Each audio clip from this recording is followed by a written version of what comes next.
ঝাল ঝাল chicken roast খেতে কার না ভালো লাগে। বাসায় চিকেন রোস্ট রান্না করা হয়েছিল আর আমি ভিডিও করবো না তা কি আর হয়। আসেন তাহলে কিভাবে এই মজাদার রোস্টটা রান্না করা হয়েছিল তা আপনাদেরকে দেখিয়ে দেই। আসসালামু আলাইকুম, আশা করছি সবাই খুব ভালো আছেন। আলহামদুলিল্লাহ, এই তো আমিও ভালো। এই কিছুদিন আগে বাসায় রোস্ট রান্না করা হয়েছিল, তাই আমিও ভিডিওটা করেছিলাম আর কি। সবাই পুরো ভিডিওটা দেখবেন, দেখার পর অবশ্যই আপনাদের মতামত জানাবেন। এই রান্নাটা আমার আপু করবে।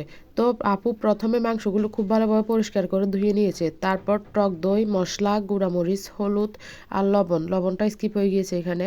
সবগুলো হালকা দিয়ে খুব ভালোভাবে মেখে নিচ্ছে। তারপর 1 ঘন্টা ম্যারিনেট করে রাখবে। এবার সবগুলো মাংস এক এক করে হালকা করে ফ্রাই করে নিচ্ছে। রোস্ট করার জন্য মাংসগুলো কিন্তু প্রথমে হালকা ফ্রাই করতে হয়, এতে করে রান্না করার পর খুব সুন্দর হয়। বেশি ফ্রাই করলে আবার ভালো লাগে না। তাই আপনারা রোস্ট রান্না করার সময় অবশ্যই হালকা ফ্রাই করে নেবেন। আমাদের এগুলো তেল বেশি গরম হয়ে যাওয়ার কারণে একটু বেশি ফ্রাই হয়ে গিয়েছে, আপনারা এমন করবেন না।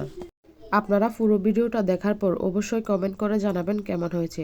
যদি ভালো লেগে থাকে তাহলে প্লিজ সবাই শেয়ার করে পাশে থাকবেন, লাইক কমেন্ট করবেন। এই তো এক এক করে সবগুলো প্রায় ফ্রাই করা হয়ে যাচ্ছে। এবার চুলায় আরেকটা পাতিল বসিয়ে দিব। তারপর পাতিলে পরিমাণ মতো তেল দিয়ে পেঁয়াজ কুচি দিয়েছে। পেঁয়াজ কুচি দেওয়ার পর একটু নেড়ে ছেড়ে তারপর দিয়ে দিচ্ছে আদা পেস্ট, রসুন পেস্ট।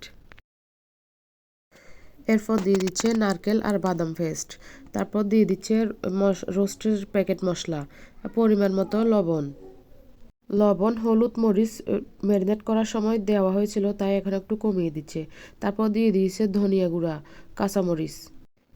এবার সবগুলো মশলা দেওয়ার পর আরেকটু কষিয়ে তারপর দিয়ে দিচ্ছে টক দই দেওয়ার পর আরেকটু কষিয়ে নিবে। তারপর দিয়ে দিচ্ছে পেঁয়াজ বেরেস্তা দিলে কিন্তু রোস্টের স্বাদ অনেকটা বেড়ে যায়।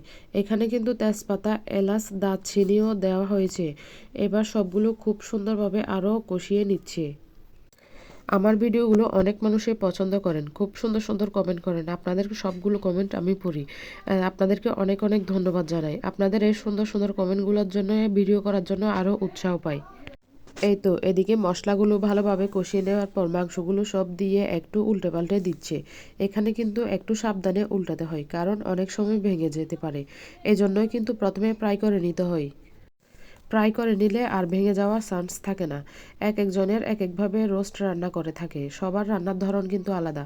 এখানে সবশেষে দুধ দেওয়া হয়েছে। রোস্ট খাওয়ার সময় দেখা যায় অনেক সময় মিষ্টি মিষ্টি লাগে, তখন আপনারা যদি মিষ্টি খেতে না চান তাহলে এভাবে ঝাল রোস্টটা রান্না করতে পারেন। এবার দিয়ে দিচ্ছে ধনিয়া পাতা। এক একজনের রান্নার ধরন এক এক রকম হয়, তাই স্বাদটাও থাকে আলাদা। এটা বলার কারণ হচ্ছে অনেকজনে কমেন্ট করে বলে এটা হবে ওইটা হবে না, তাই তাদের জন্যই বলেছি। এবার সবশেষে দিয়ে দিচ্ছে আবার পেঁয়াজ বেরেস্তা।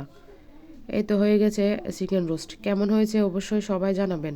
আমার রান্নাটা এখানে শেষ আর আমিও বিদায় নিচ্ছি। আসসালামু আলাইকুম।